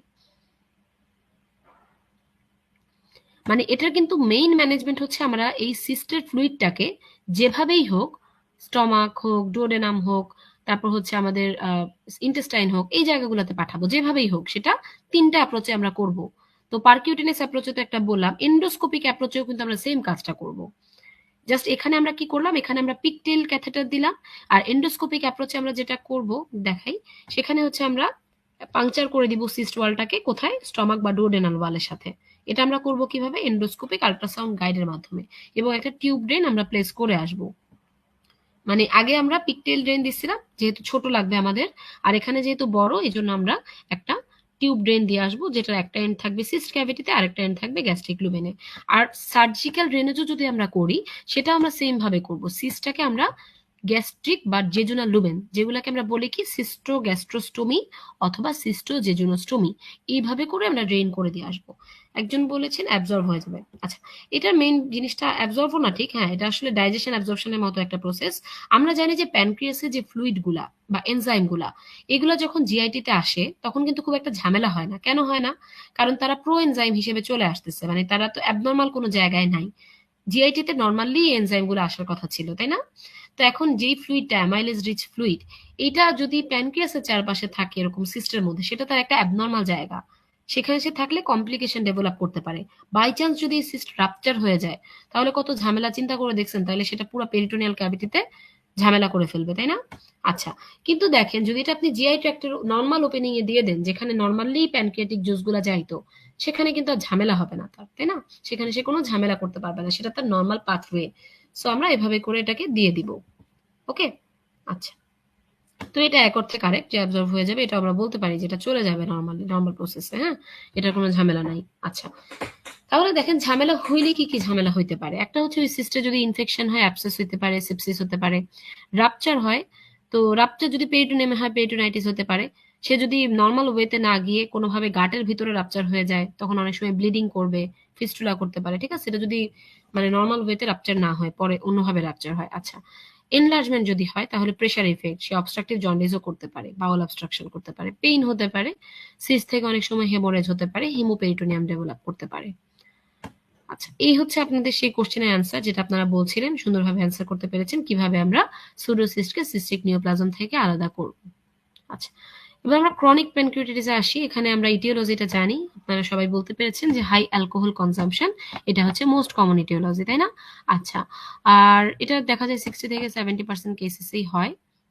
আর এটার আদার কজগুলোর মধ্যে কি কি আছে আমরা নামগুলো দেখি, যেমন প্যানক্রিয়াটিক ডাক্ট অবস্ট্রাকশন হতে পারে স্ট্রিকচারের মাধ্যমে বা ট্রমার মাধ্যমে, অ্যাকিউট প্যানক্রিয়াটাইটিসের একটা কনসিকোয়েন্স হিসেবে এটা হতে পারে, প্যানক্রিয়াটিক ক্যান্সারের কারণে হতে পারে, কনজেনিটাল কিছু অ্যানোমালি যেমন প্যানক্রিয়াটিক ডিভিসাম, অ্যানুলার প্যানক্রিয়াস এগুলোর জন্য হতে পারে, hereditary pancreatitis, cystic fibrosis, infantile malnutrition, idiopathic এইসব কারণে হতে পারে। ওকে, জাস্ট কজগুলো আমরা এখানে জানবো। আর এই সামারি বক্স 72.9 আমরা ট্রিটমেন্টটা ভিতর থেকে পড়বো না, আমরা এই সামারি বক্সটা দেখবো। এখানে দেখেন, এখানে কিন্তু সবগুলা ম্যাক্সিমাম জিনিসই কিন্তু এখানে সাপোর্টিভ ম্যানেজমেন্ট, হ্যাঁ, আগের মতোই। খেয়াল করেন এখানে তো আর পেশেন্টের অত বেশি পেইন থাকবে না, সো আমাদের মেইন কাজ হবে হচ্ছে লাইফস্টাইল মডিফিকেশন, যেমন পেশেন্টের যদি কোনো অ্যাডিকশন থাকে অ্যালকোহল বা টোবাকো, এগুলো আমরা ট্রিটমেন্ট করব, মানে এগুলো আমরা দূর করার চেষ্টা করবো আর কি। অ্যাবডোমিনাল পেইন যদি থাকে সেটা আমরা, যদি অবস্ট্রাকটিভ কোনো কারণে পেইন হয় তাহলে সেটা আমরা এলিমিনেট করব, অন্য যে কোনো কারণে পেইন হোক না কেন আমরা অ্যানালজেসিয়া দিব। আর নিউট্রিশনাল কিছু অ্যাপ্রোচ আমাদের লাগে, যেমন ডায়েট আমরা দিব কিরকম, low in fat, high in protein এবং কার্বোহাইড্রেট। অনেক সময় পেশেন্টের ম্যাল নিউট্রিশন থাকে যেটার কারণে আমরা প্যানক্রিয়াটিক এনজাইম সাপ্লিমেন্টেশন দিতে পারি। ম্যাল অ্যাবজর্পশনটা খুব ইম্পর্টেন্ট একটা জিনিস। দেখেন অনেক সময় দেখা যায় ফ্যাট সলিউবল ভিটামিন এবং ভিটামিন B12 এগুলার ম্যাল অ্যাবজর্পশন থাকতে পারে, সেটা আমরা কারেকশন করার চেষ্টা করব। আর দেখেন কিছু মাইক্রোনিউট্রিয়েন্ট থাকতে পারে, যেমন হচ্ছে মিথিওনিন, ভিটামিন C, E, এগুলো একটু আনকমন, এগুলো একটু দাগায় নেন। সেলেনিয়াম, এই কয়েকটা নাম দাগায় নেন, এগুলো আমরা থেরাপি দিতে পারি যদি কমে যায়। স্টেরয়েড লাগতে পারে, এই কয়েকটা জিনিস জানলেই হবে, খুব ডিটেলস লাগবে না। ওকে, আর আরেকটা জিনিস যেটা লাস্ট টপিক একদম, সেটা হচ্ছে আমরা কার্সিনোমা অফ দ্য প্যানক্রিয়াস, এটার সাথে আমরা অপারেশনগুলো একটু দেখে নিব, তো একটু মনোযোগ দিতে হবে আমাদের। আচ্ছা, কার্সিনোমা অফ দ্য প্যানক্রিয়াস আমরা জানি প্যানক্রিয়াটিক কার্সিনোমা খুবই কমন। তো আমি যদি জিজ্ঞেস করি প্যানক্রিয়াসের কোন পার্টে সবচেয়ে বেশি কার্সিনোমা হয়, এটা অ্যান্সারটা সহজ, তাই না? কি হবে বলেন তো, প্যানক্রিয়াসের কোন পার্টে সবচেয়ে বেশি হয় ক্যান্সার? সহজ একটা কোশ্চেন, কিন্তু এটা ইম্পর্টেন্ট, হ্যাঁ। আচ্ছা, প্যানক্রিয়াটিক ক্যান্সারটা না খুব খারাপ, মানে এটা আউটকাম খুবই খারাপ। দেখা যায় কি ম্যাক্সিমাম পেশেন্টই আপনার কাছে এমন একটা অবস্থায় আসবে যখন আপনি এটার সার্জিক্যাল ট্রিটমেন্ট করেও কোনো লাভ হবে না আলটিমেটলি, এরকম। তো সার্জিক্যাল ট্রিটমেন্ট আমরা এমন করি যে এখানে আমরা প্যানক্রিয়াসের একটা অংশ কেটে ফেলতে হয়, হ্যাঁ, ডুওডেনামের একটা অংশ কেটে ফেলতে হয়, অনেক সময় আমাদের কমন বাইল ডাক্টের একটা অংশ কাটতে হয়, হ্যাঁ, দেন হচ্ছে জেজুনামের একটা পার্ট আমাদের কাটতে হয়। আর আরেকটা যেটা সেটা হচ্ছে যে ডোডার ব্যাপারটা একটু, মানে স্টমাকের ব্যাপারটা একটু কনফিউজিং, এটা আমি বলছি আপনাদের। আচ্ছা, তো আপনারা এটা অ্যান্সার ঠিক দিতে পেরেছেন, সবাই হেড দিয়েছেন এক্স্যাক্টলি। এটা দেখা যায় কি যে হেডেই সবচেয়ে কমনলি হয়ে থাকে, most commonly in the head. আর 85% অফ দ্য প্যানক্রিয়াটিক টিউমারই সাধারণত থাকে হচ্ছে ডাক্টাল অ্যাডিনোকার্সিনোমা। আচ্ছা, রিস্ক ফ্যাক্টরগুলো আপনারা একটু জাস্ট রিডিং দিতে পারেন, স্পেশালি হচ্ছে সিগারেট স্মোকিং, এটা একটা ইম্পর্টেন্ট জিনিস, বাকিগুলো একটু রিডিং দিবেন, খুব একটা দরকার নাই। ক্লিনিক্যাল ফিচার, পেশেন্ট আপনার কাছে দেখা যায় কি যে সহজে আসবে না, মানে এমন সব ভেগ কমপ্লেইন থাকে, যেমন কি ডিসকমফোর্ট, অ্যানোরেক্সিয়া, ওয়েট লস, এগুলো নিয়ে আপনার কাছে আসবে না। আসবে কখন, যদি প্যানক্রিয়াটাইটিসটা কোনো একটা, যদি মানে ম্যালিগনেন্সির কারণে কোনো একটা অবস্ট্রাকশন ডেভেলপ করে, ওই যে যেটা আমরা কমনলি পাই অবস্ট্রাকটিভ জন্ডিস, শুধুমাত্র তখনই কিন্তু পেশেন্ট আপনার কাছে আসবে। আচ্ছা, তো পেশেন্টের এই ক্ষেত্রে আপনি কি পাবেন, একটা পেইনলেস প্রোগ্রেসিভ জন্ডিস, এই কথাটা 5th ইয়ারে কে জিজ্ঞেস করেই। অবস্ট্রাকটিভ জন্ডিস অনেক রকমের হইতে পারে, তাই না? তাই না, অনেক রকমের হইতে পারে কিন্তু। আচ্ছা, এর মধ্যে যেটা পেইনলেস প্রোগ্রেসিভ জন্ডিস, সেটা হচ্ছে একদম characteristic feature of malignancy. So এখানে আমরা পেইনলেস এর সাথে প্রোগ্রেসিভ কথাটা অ্যাড করে দিব। আচ্ছা, তারপর দেখেন সাথে নওশিয়া থাকতে পারে, এপিগ্যাস্ট্রিক ডিসকমফোর্ট। এর বাইরে অবস্ট্রাকটিভ জন্ডিসের যা যা ফিচার, প্লুরাইটাস, ডার্ক ইউরিন, পেল স্টুল, স্টিয়াটোরিয়া, এগুলো সব থাকতে পারে। আচ্ছা, আর আর আর ওকে, ডায়াগনোসিস আমরা কিভাবে করব? সাধারণত দেখা যায় আমরা কিছু ব্লাড টেস্ট করি, আল্ট্রাসাউন্ড করি, আর হচ্ছে যে বাইল ডাক্ট ডাইলেটেড কিনা এগুলো দেখার চেষ্টা করি। যদি আমাদের সাসপিশন হয় যে এটা ম্যালিগন্যান্সি হতে পারে, সেই ক্ষেত্রে আমরা সাধারণত একটা CECT, contrast enhance CT scan, এটা আমাদের প্রেফার্ড টেস্ট বা চয়েস অফ ইনভেস্টিগেশন। ম্যানেজমেন্ট কিভাবে করবো, ওই যে আগেই বললাম, সাধারণত এরা রিসেকশনের জন্য সুটেবল থাকে না। আর যদি না থাকে সেক্ষেত্রে আমরা কি করব, সেই ক্ষেত্রে আমরা প্যালিয়েশনের দিকে যাব। প্যালিয়েশনের একটা বক্স আছে, একটু দেখে নেবেন। ওকে, তো লাস্টলি আমরা আলোচনা করব সার্জিক্যাল রিসেকশন। সার্জিক্যাল রিসেকশনের ক্ষেত্রে আমরা দুই ধরনের অ্যাপ্রোচে সাধারণত যাই। একটা হচ্ছে যে ট্রেডিশনাল, যেটা সেটাকে আমরা বলি কি হুইপলস প্রসিজিওর। হুইপলস প্রসিজিওর, এটাকে আমরা আরেকটা নাম বলি প্যানক্রিয়াটিকো ডুওডেনেক্টমি। আচ্ছা, আরেকটা আছে প্রসিজিওর, সেটাকে আমরা বলি হচ্ছে পিপিপিডি, সেটা হচ্ছে পাইলোরাস প্রিজার্ভিং প্যানক্রিয়াটিকো ডুওডেনেক্টমি। এখানে আমরা দুইটার বেসিক ডিফারেন্সটা বলি। সেটা সেটা হচ্ছে যে পাইলোরাস প্রিজার্ভিং যখন হয় তখন আমরা কি করব, তখন আমরা ডুওডেনামকে রিমুভ করব, প্যানক্রিয়াটিক হেড রিমুভ করব, distal part of the bile duct remove করব।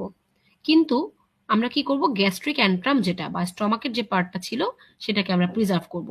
আর হুইপলস প্রসিডিউরে যেটা হয় সেখানে দেখা যায় গ্যাস্ট্রিক অ্যান্ট্রামটাও আমরা কেটে ফেলি। জাস্ট এটুকুই পার্থক্য। কেন আমরা পাইলোরাস প্রিজার্ভিংটাকে বেটার মনে করি? কারণ এটা more physiological outcome. Recurrence rate, survival, এগুলোতে খুব একটা পার্থক্য হয় না। সো আমাদের যদি সুযোগ থাকে আমরা পাইলোরাসটাকে প্রিজার্ভ করার চেষ্টা করব। আচ্ছা, এইগুলো আপনাদের বুঝতে এখন একটু কঠিন মনে হচ্ছে। আমি যখন অপারেশনের প্রসিজিওরটা বলবো তখন আশা করা যায় আপনাদের আর ডিফিকাল্ট লাগবে না। আচ্ছা, আপনারা একদম লাস্টে চলে আসেন। আচ্ছা, এটা আপনারা রিডিং দিবেন, প্যালিয়েশন কি কি আছে। আর আপনারা আপনাদের পিডিএফ এর একদম লাস্টে আসেন। হ্যাঁ, আমি ছবি আঁকবো, আপনারা একটু আমার সাথে আঁকবেন। ওকে, আচ্ছা ছবিটা আঁকি তাহলে, একটু দাঁড়ান।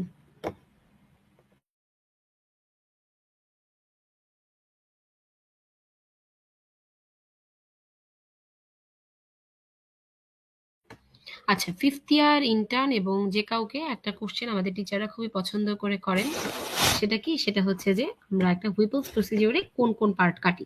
আচ্ছা, তো আমরা ছবি আঁকি এখন। ফার্স্টলি ছবি আঁকবো আমরা কালার ইউজ করে সুন্দর করে, যেন আপনাদের বুঝতে সুবিধা হয়। ওকে, আচ্ছা ফার্স্টলি আমরা আঁকবো হচ্ছে ইন্টেস্টাইনের পার্টটা। তাহলে দেখেন, এই হচ্ছে আমাদের স্টমাক।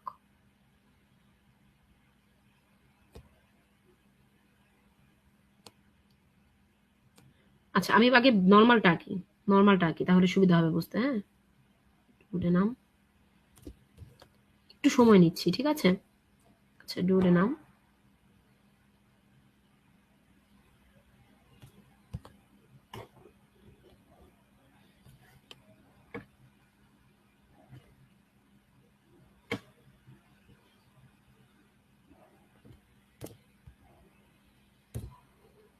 ছোট করে আঁকতে হচ্ছে, জায়গা সমস্যার জন্য আমি বড় করতে পারতেছি না।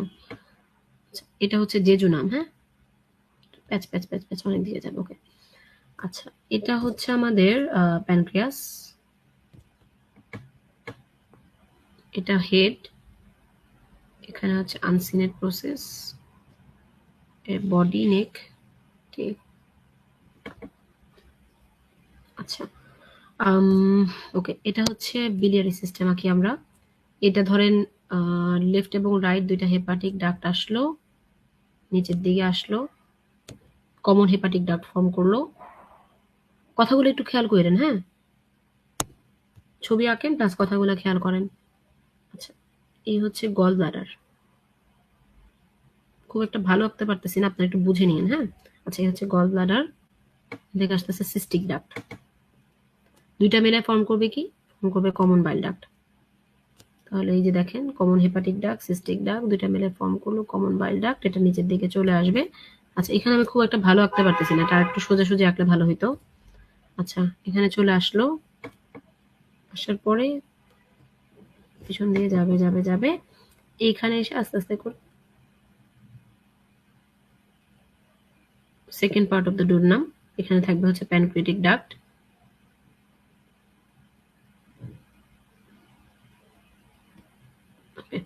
এই দুটো যুক্ত হয়ে এখানে মেজর ডুওডেনাল প্যাপিলা এসে ড্রেন করলো, ড্রেন করলো, ঠিক আছে। আচ্ছা, এটা গেল হচ্ছে আমাদের নর্মাল অ্যানাটমি। এবার আমরা কাটবো।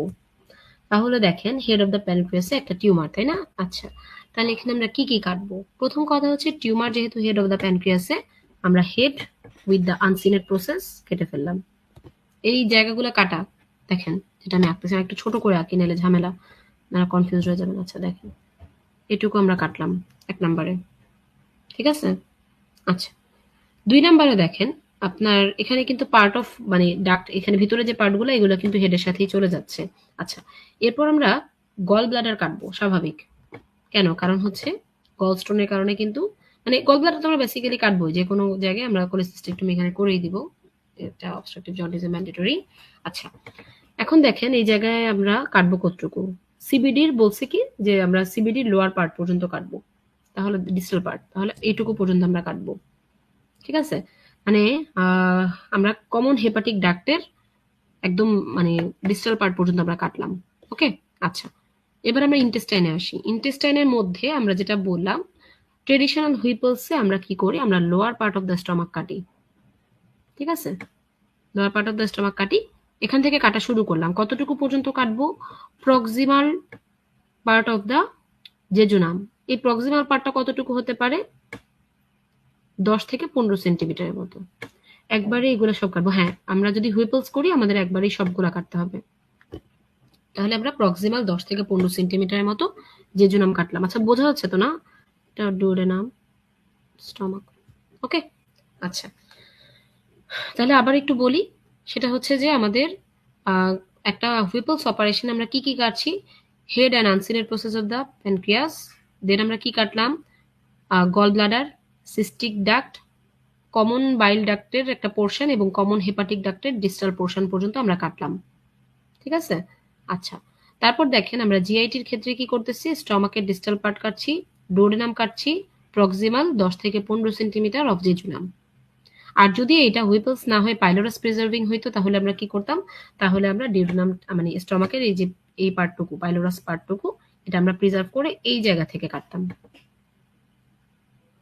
ঠিক আছে, এই জায়গা থেকে প্রক্সিমাল ডুওডেনাম থেকে আমরা কাটতাম। ওকে, আচ্ছা, তাহলে দেখেন এটা গেল। আচ্ছা, এবার হচ্ছে আমাদের এই কোশ্চেনটা তো করে, একই সাথে আরেকটা কোশ্চেন করে যে আমরা এখানে কি কি অ্যানাস্টোমোসিস করি।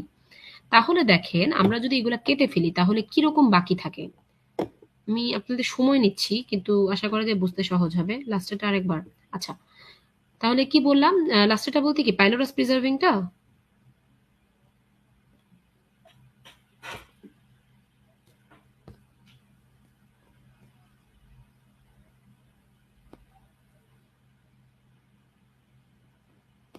আচ্ছা, সেটা হচ্ছে যে যদি আমরা পাইলোরাস প্রিজার্ভিং করি, আমরা তো নর্মালি হুইপলসে lower part of the stomach এবং ডুওডেনাম পুরোটুকুই কাটছি। পাইলোরাস প্রিজার্ভিং আমরা কি করব, পাইলোরিক অ্যান্ট্রামটা কাটবো না। সেই ক্ষেত্রে আমরা এটা বাদ দিয়ে কাটা হবে হচ্ছে এই জায়গাটায় প্রক্সিমাল ডুওডেনাম বরাবর। ঠিক আছে, ক্লিয়ার? ওকে,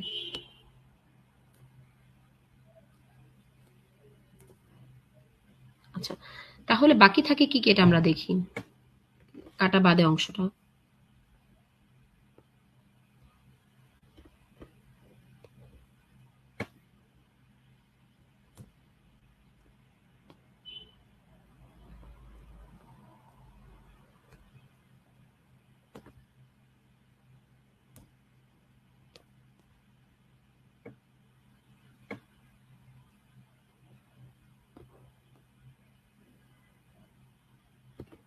আচ্ছা, এখন বলেন তো, আমি ঠিক আছি না?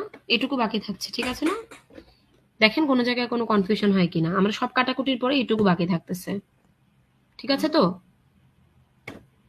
এখন আপনারা আমাকে বলবেন আমরা অ্যানাস্টোমোসিস কি কি করব, কার সাথে কাকে জোড়া লাগাবো বলেন তো, আপনারা বলবেন এবার। এই যে পরের ছবিটা দেখে আমাকে বলেন আমরা কার সাথে কাকে জোড়া লাগাবো, কি কি অ্যানাস্টোমোসিস আমরা করব। নাম বলবেন একদম সুন্দর করে, আমরা মেডিকেলের ভাষায় যেভাবে বলি সেভাবে বলবেন। যেমন একটু আগে আমরা বললাম না যে সিস্টো গ্যাস্ট্রোস্টোমি, মানে কি সিস্টের সাথে গ্যাস্ট্রিক বা স্টমাকটাকে আমরা জোড়া লাগাচ্ছি, সেরকম এখানে কি কি টমি, কি কি অস্টমি হবে বলেন তো দেখি, কার সাথে আমরা কাকে জোড়া লাগাবো বলেন তো দেখি।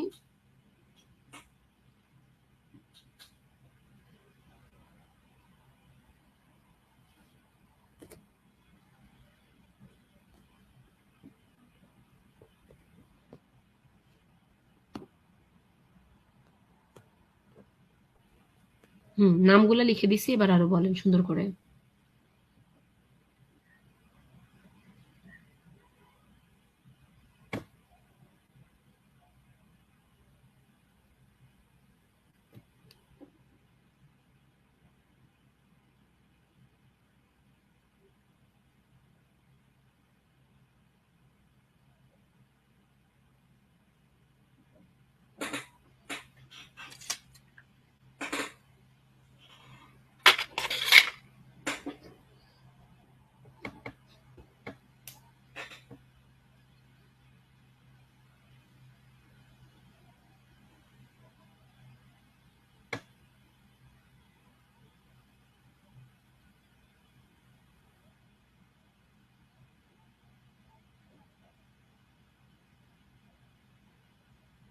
আর কিছু? গ্যাস্ট্রোজেজোনোস্টোমি, এটা একটা কারেক্ট অ্যান্সার। আমরা সবার আগে জেজুনামের যে লুপটা থাকবে এটার একটা অংশ এনে আমরা স্টমাকের সাথে দিব। আর কিছু?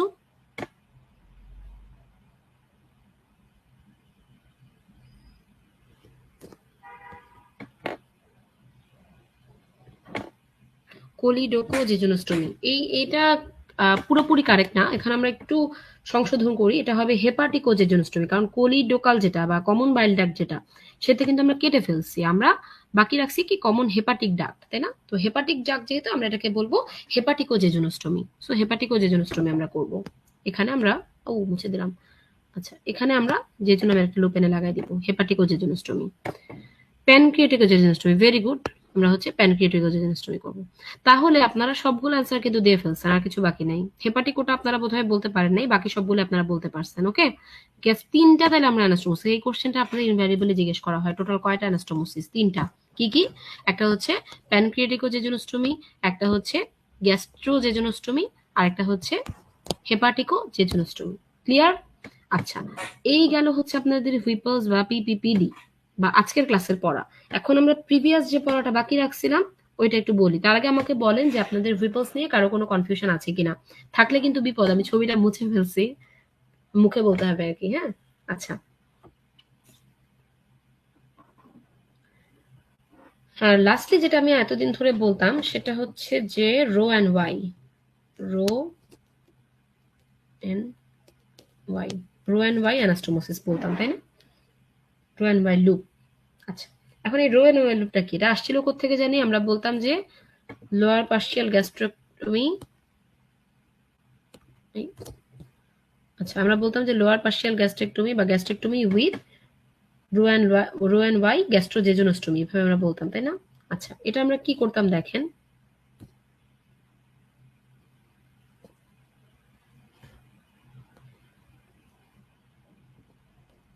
এই যে স্টমাক কেটে ফেলা হয়েছে, হ্যাঁ, লোয়ার পার্শিয়াল গ্যাস্ট্রেক্টমি করা হয়েছে, ঠিক আছে। স্টমাক কেটে ফেলা হইলো। আমরা যেটা করি, আমাদের কিন্তু স্টমাক যখন কাটি আমাদের এখানে কি থাকে? এ পাশে নর্মালি এরকম যেত যে এখানে ডুওডেনাম তৈরি হইতো, ডুওডেনাম তৈরি হয়ে নিচে জেজুনাম, আইডিয়াম, এরকম হইতো, তাই না? আচ্ছা, আমরা যখন লোয়ার পার্শিয়াল গ্যাস্ট্রেক্টমি করতেছি তখন ডুওডেনামের যে লুপটা, ওইটাকে আমরা অনেক সময় কি স্টাম্প রেখে আসতে পারি ডুওডেনামের, মানে এই জায়গাটা একটা সেলাই করে দিয়ে আসি আর কি। তাহলে দেখেন ডুওডেনাম থেকে শুরু করে বাকি পুরা জেজুনাম রয়ে যাচ্ছে। তো আমরা এটা যেটা করি যে জেজুনামের একটা অংশকে, এই ধরেন এই জিনিসটা পড়ে আছে, আমরা এখানে জেজুনামটাকেও কেটে দিব। আমরা কিন্তু নর্মালি যেহেতু পুরা ডুওডেনাম জেজুনাম সবই আছে, আমরা কিন্তু নর্মালি এভাবে করেই জোড়া লাগাই দিতে পারতাম লুপটাকে এনে। কিন্তু আমরা এভাবে করি না। কেন করি না? কারণ হচ্ছে ফিজিওলজিটা মেনটেন করার জন্য, নর্মাল ফিজিওলজি। এই ক্ষেত্রে আমরা যেটা করি দেখেন, আপনার কাছে পুরা জেজুনাম পড়ে আছে, আপনি জেজুনামটাকে আবার দুই ভাগে ভাগ করবেন। এই যে ধরেন এটা হচ্ছে আমাদের ডুওডেনাল স্টাম্প, এখান থেকে পুরা জেজুনাম যাচ্ছে, হ্যাঁ, ডুওডেনাম শুরু হয়ে জেজুনাম সবকিছু যাচ্ছে। আচ্ছা, আপনি জেজুনামটাকে এই বরাবর কেটে দিলেন, কেটে নিই আমরা। তাহলে দেখেন এইখান থেকে জেজুনামের একটা লুপ আসতেছে, এই জায়গায় কাটা। আচ্ছা, বাকি যে অংশটা থাকতেছে জেজুনামের, যেটা কিনা পরবর্তীতে আইলিয়াম, তারপর হচ্ছে রেকটাম, এগুলোর সাথে কন্টিনিউয়েশন, হ্যাঁ, লাস্টলি বাকি একটা অংশ থেকে যাচ্ছে যেটাকে আমরা ডিস্টাল অংশ বলতেছি, এটা প্রক্সিমাল একটা কাটা অংশ। আচ্ছা, এখানে আমরা যেটা করব, জেজুনামের যে ডিস্টাল অংশটা ছিল সেটা এনে আমরা স্টমাকের সাথে যুক্ত করব। সেটা আমরা এই সাইড টু সাইড করতে পারি অথবা এন্ড টু এন্ড করতে পারি। এনে যুক্ত করে দিলাম, ঠিক আছে। আর এই যে কাটা অংশটা, এইটা আমরা জেজুনামের এই জায়গার সাথে যুক্ত করব, যেটাকে আমরা বলতেছি জেজুনোস্টোমি। এই ঘটনাটাকে বলা হয় ড্রো অ্যান্ড ওয়াই। মানে আমরা কিন্তু ইজিলি জেজুনামের একটা অংশ এনে স্টমাকের সাথে যুক্ত করতে পারতাম, সেটা না করে আমরা যখন জেজুনামের একটা অংশ কেটে দিচ্ছি, কেটে দিয়ে জেজুনোস্টোমিটাও করতেছি, সাথে আমরা গ্যাস্ট্রোজেজুনোস্টোমি করি, সেটাকে আমরা বলি হচ্ছে রো অ্যান্ড ওয়াই লুপ। রো অ্যান্ড ওয়াই লুপ, ঠিক আছে। আচ্ছা, এটা কেন করি এটা নিয়ে আপনাদের কনফিউশন হইতে পারে, আমি একটু বলি, কারণ নাইলে পরে এটা আপনি ছবি ছাড়া বুঝাইতে পারবো না। আচ্ছা, এখন ধরেন আপনি এই কাজটা না করে নর্মালি আপনি একটা জেজুনামের পার্ট এখান থেকে ডুওডেনামের স্টাম্প, নর্মালি আপনি একটা জেজুনামের পার্ট এনে এখানে লাগাই দিলেন। তাহলে যেটা ঝামেলা হবে সেটা কি হবে জানেন? সেটা হচ্ছে ডুওডেনামের এই যে সেকেন্ড পার্টে এসে আপনার বাইল টাইল সবকিছু আসতো, তাই না? সব জিনিসপাতি এখানে আসতো, প্যানক্রিয়াটিক সিক্রেশন গুলো আসতো, বাইল আসতো, এগুলো নর্মালি কি হইতো, নর্মালি নিচে নামতো, নেমে স্টমাকের খাবারের সাথে মিশতো, এভাবে যাওয়ার কথা ছিল।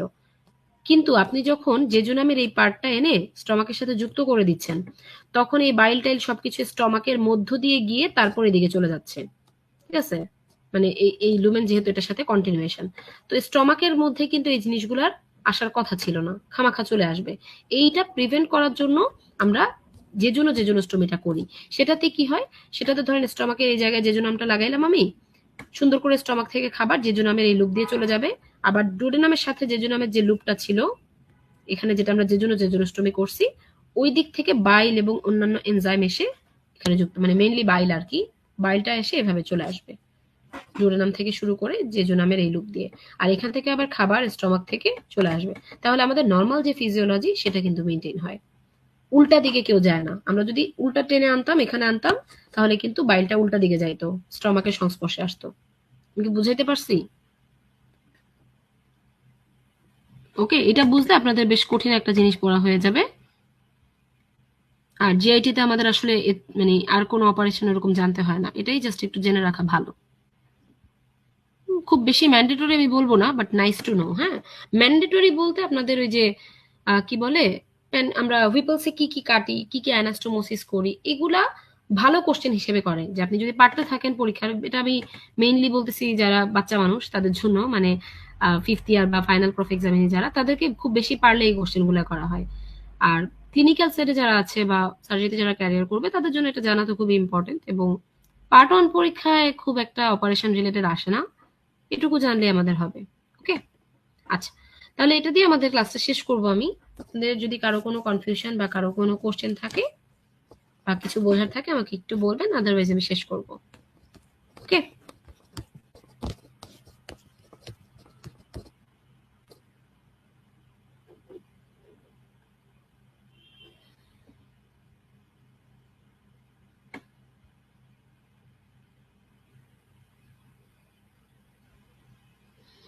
ওকে, তাহলে আমি শেষ করি। সবাইকে ধন্যবাদ, আপনারা খুব অ্যাক্টিভ পার্টিসিপেশনের মাধ্যমে ক্লাসটি করেছেন এবং আশা করা যায় যে আপনাদেরকে যতটুকু বোঝানোর দরকার ছিল ওটুকু বোঝাতে পেরেছি। তো সবাইকে ধন্যবাদ, সবাই ভালো থাকবেন, শুভরাত্রি, আসসালামু আলাইকুম।